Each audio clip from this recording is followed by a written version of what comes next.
As a CEO, your biggest mistake isn't moving too slow, it's moving too fast. As a CEO, you probably move very fast. I know, because I'm the same way. I'm a speedster. My history playing soccer taught me that speed matters and that the faster I go, the harder I work, the more output I can create, right? When you started your company, whether it was 5 years ago or 15 years ago, you probably had to work incredibly hard and work more than most people.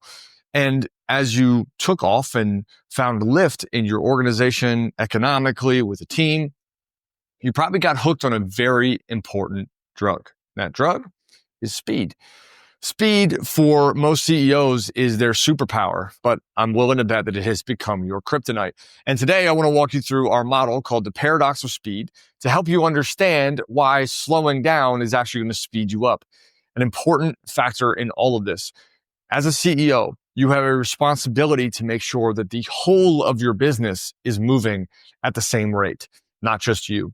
And CEOs, I can tell you, have a tendency to move at their own pace and create a lot of tension in their business. You can ask me how I know. I was the guy that was out front of the business. I was constantly setting intentions and selling to customers and raising capital. And while that all seemed like a speed function, I got really tripped up. I was whiplashing my team back and forth. I was saying yes too frequently to really align a strategy. And probably worst of all, as I was going faster and faster and faster, I was getting more and more disconnected from the team and creating more and more problems on the day-to-day operation side of the business.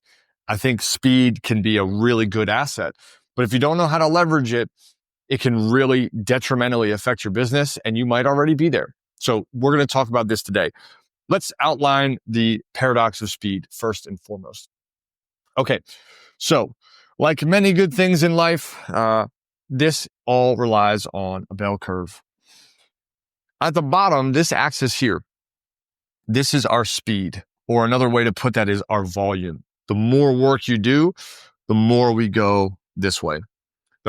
Speed and volume are often related, right? I'm doing more and more tasks. I'm handling more and more responsibilities. I'm saying yes. I'm doing more and more calls. Whatever it is for you, more volume of work is also the same as speed.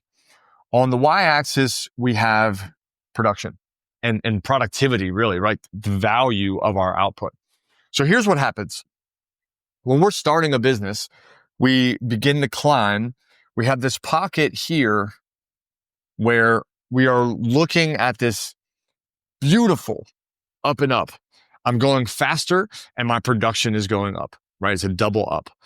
What I'm feeling at this point, I remember this phase very well. When I first started an organization, you have this momentum, right? This belief that things are going to get better and better. And the faster you go, the more it seeps in that like you're indomitable, that you can make this happen, that your dream is coming true. So this phase feels like an absolute win. And after a while, we get to this phase here where things start to really get different. But this is the sweet spot, right? This little tiny area up here is our sweet spot. This is where we really start to feel the wins. This top of the curve is important though, because it's not very long before we get out of this little channel and we start to curve down. So at this point, more work means more production. At this point, we're rounding out at peak. We're finding our cadence. We're understanding that we might need to rest on Saturdays, or working 7 days a week doesn't matter anymore. I found this when I was starting to burn out. Like I kind of rounded this a little bit, but this upper area was largely taught to me by other individuals, other successful business owners who had told me like, hey, you don't need to work 70 hours a week. Like I don't work 7 days a week anymore. Those kinds of ideas started to seek me out, I think. And the more I adopted them, the more I realized I was in this zone. But all was not always that great. And I found myself sliding down this curve and trying to go faster and faster and faster. And then you end up in this pocket where production really starts to go down. What I find interesting about this, when we get in this pocket, because of the beliefs we have here, this really starts to set in a mindset that speed is good. And if that is applied to this area, what will happen is you'll go faster and faster and faster when it starts to slip out. When your production starts to go down, right? We're falling down this curve. We actually resolve to go faster. Our commitment is that, no, speed will fix everything. Speed will fix it. It's like the terrible Flash movie that came out recently. Speed will fix it. I'll just fix it. I'll just go faster. And in this area, we actually have to slow down to get back to this magical place here in the middle. We want to be in this middle, which requires us to go faster than most people, right? The average person might move in this area if this is a level 1. But as a CEO, you really want to be in this level 2. You don't want to be in this level 3. There's just no reason to be moving that fast. Now, let me give you some symptoms of this that you can pay attention to. This area out here, well, I'm going to clean up this graph a little bit. This area here, this I'm moving too fast area, is essentially decision fatigue, and where you are probably in the weeds and trying to do too much. You're trying to actually solve problems and decide and involve yourself in way too much. And the thinking there is often like, well, I've got to do it. And you might have to be responsible for it, but you don't have to actually operate it. You don't have to do it. The issue here is that CEOs often equate speed and success, which means launching fast, scaling aggressively, and I think pushing for more when they're tired, when you're tired.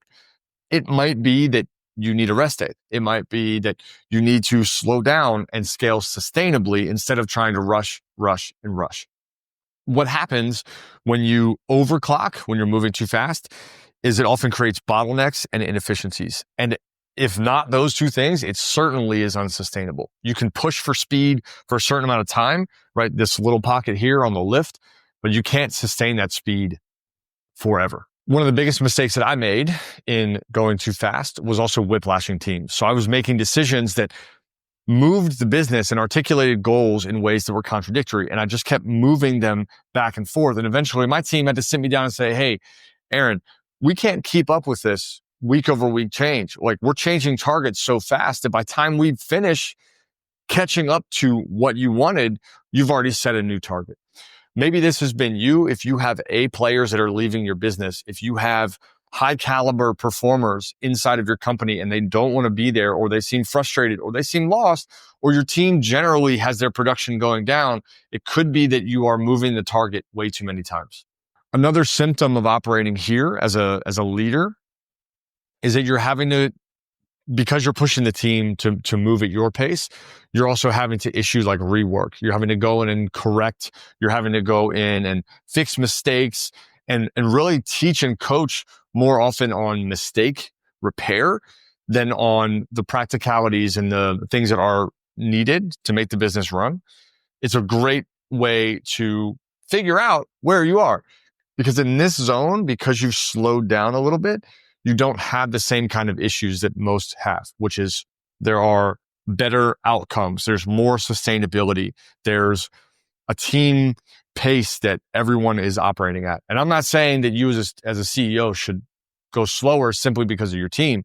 However, there is a need for you to go slower, and because you go slower, the team will ultimately have an average pace that's much closer to yours if you slow down. Now, let me be clear about something. Slowing down doesn't necessarily mean that you're doing less. It does, however, mean you're doing things at the right time. A couple questions you can ask yourself if you are feeling like you're edging towards the downward side. You're moving faster, but production seems to be going down. The first question is, am I leading or am I reacting? Speed creates this perpetual reactivity where you're just almost always on edge and you're navigating this very complicated machine of I need to go faster, I need to go faster, I need to go faster in your head, while your business is saying slow down, slow down, slow down. It's that tension, reaction versus leading that we want to fix. Second question, are my systems capable of handling the speed that we're moving? Systems are a really important part of sustainability. They're also a part of you as a CEO finding your peak pace and your peak production.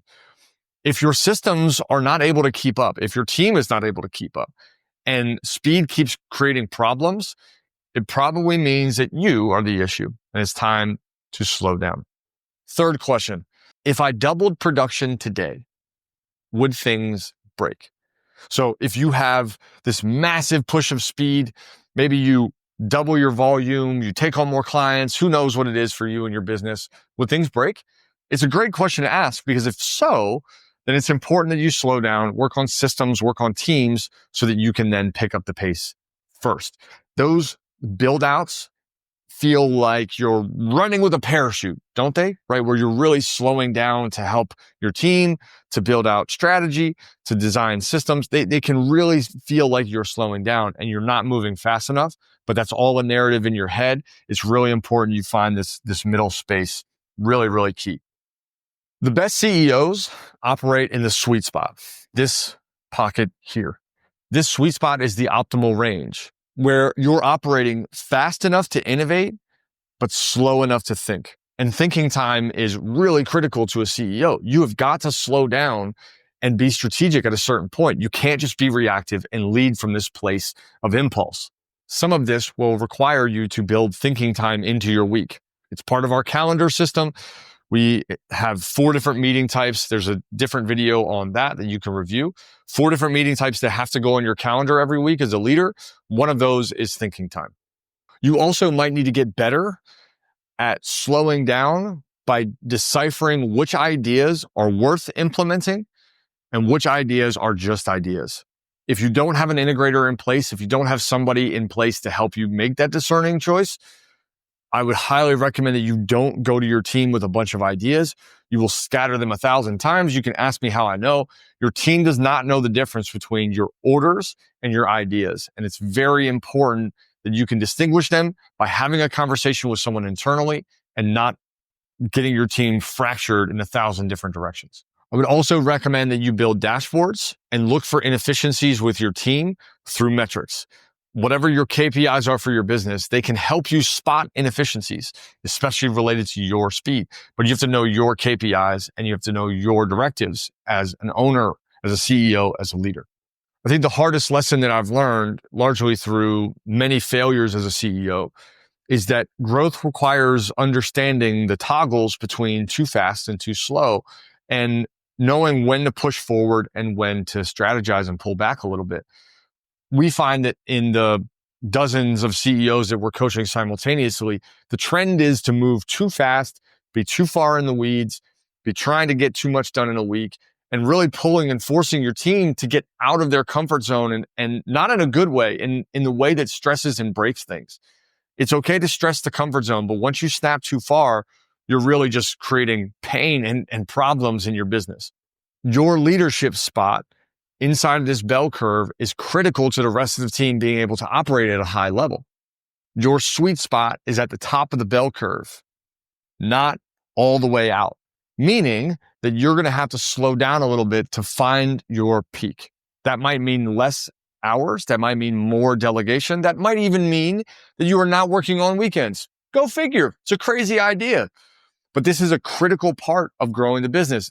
There's a reason that breaks are built into the athletic performance structure. And same thing with CEOs. We've got to build in breaks, rest, and recovery mentally and physically so that you can perform at a high level, typically here by slowing down.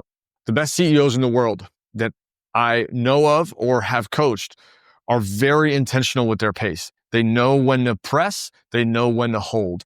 And understanding where the peak is in a bell curve like this should give you a couple clues as to how to move forward at a better pace. That doesn't mean a faster pace, a better pace. This idea of slowing down is a better model. It's smarter, not harder.